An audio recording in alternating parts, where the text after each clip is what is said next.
Mlondi Mkhize is with us in studio. Mlondi, going into the celebrations, as the Youth League, what are some of the issues that you hope President Jacob Zuma addresses today? Well, first and foremost is that we expect that the President will speak about how the youth will benefit in government through the statement of the African National Congress, which should inform what government will do this year. Secondly is that we think that it's about time that the ANC prioritizes economic transformation. As you would have known and noticed over the past week, there has been a debate of Azaro and ESCOM.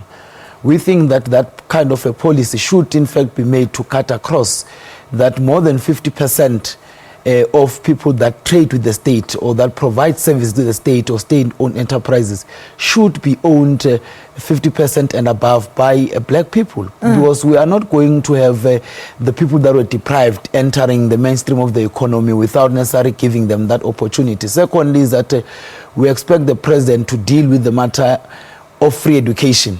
We can't ignore it anymore. We must deal with it. The last point is that we expect that the statement by the president will give us a sense of how we're going to celebrate and commemorate and remember the lives and times of Comrade O.R. Tambo, the longest serving president of the African National Congress. He mentioned, the president, that is racism as one of the issues that he needs addressed ASAP. What is your opinion on that, and what role does the youth then play in eradicating, the stigma that is racism? Well, first and foremost is that when you are dealing with racism, I think that there is an economic aspect to it, because the continuous insults by white people to blacks has got nothing to do with the fact that when they were born, they looked at a black person and they thought that he was less important and less human. It is based on the fact that most of them, when they look at black people, they don't consider them as people that would employ them. They don't consider them as people that are significant. And what we've been seeing of people paying fines. When you pay a fine of 100,000 and you've got 100 million, really, it does not make a difference. That's why, as the Youth League were saying, that it is about time that the National Assembly should make an act that criminalizes racism so that we begin to deal with that. Second to that is that we must begin to take our land back. We must begin to take the economy to the hands of the black people, which are the majority, to reflect the demographics of our country. Let's talk about factionalism, which has really come out a lot in, the conversations that we've been having throughout the morning. Talk to us about that. What is the ANC Youth League stance on that? And we saw the ANC Women's League coming out in support of Dr. Nkosazana Dlamini Zuma as, the president-elect. Where does the ANC Youth League stand, first of all, and what is your stand on factionalism as a whole? Well, let me start with the concept of factionalism. I think that we need to acknowledge and be clear of what is a faction and what is a lobby group. The tendency recently has been to name and label certain comrades as a faction and even give them names without necessarily having concrete, solid evidence of what is it that you are naming them. And that's why we're saying that part of the things that should help the African National Congress is to stop name calling. Yeah. Because when you say people are a Premier League, people are this and that, and there is no evidence. And by the way, we just want to tell those that suggest that there is a Premier League and that this Premier League exists, that surely if it's a faction, it can't exist on its own. There must be another faction. Right. So we must then be told who is this other faction, because for this faction to identify that there's a faction, it means that there are two existing or more. But in our view, what we are going to see more and more of name calling as we approach 2017, which is an elective conference of the African National Congress.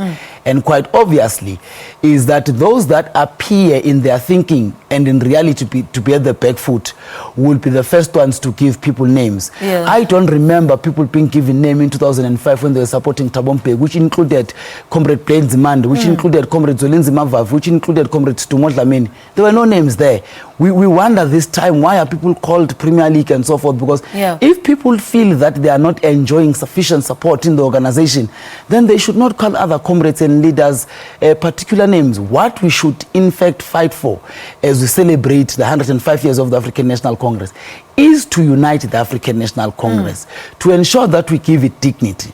Now, the danger with some people, including some settlers in the party, is that when they get defeated by debates and discussions in the African National Congress, they take them out and discuss them in a party meeting, and then begin to project decisions of the African National Congress as decisions that are ill-advised, decisions that are wrong.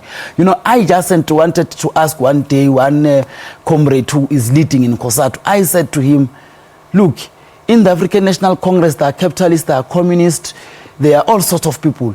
It seems odd to me that COSATU can support someone that is well known as a businessman and a capitalist, you know, and those are kind of worrying things where people begin to move away from principle, but begin to support individuals, and that's what I think that the African National Congress should deal with: the support of the Women's League to a certain particular candidate or particular person who is a member of the African National Congress. That is a support of the Women's League. What is the wait? Before, let me cut you in there. The Youth League, then you've also supported Nkosazana Dlamini Zuma.